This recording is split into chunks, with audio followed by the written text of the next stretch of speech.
Yun, ito na naman po tayo.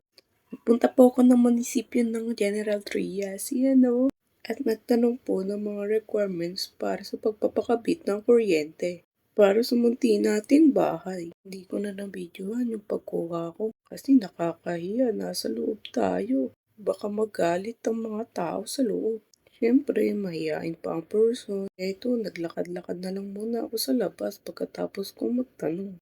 First time po kasi makapunta rito sa bayan ng General Trias. Bayan na nga ba nila to? Siguro. Kasi magiging mamamayan na tayo ng General Trias. Uy! Habang naglalakad ako, may nakita akong simbahan.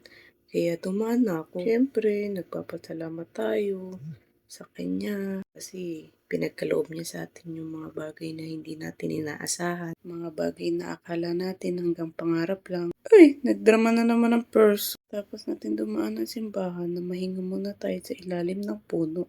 Iniisip ko kung pwede bang mag-wrestling dito. Tingnan nyo naman. Parang boxing ring. Charot. Fountain yan.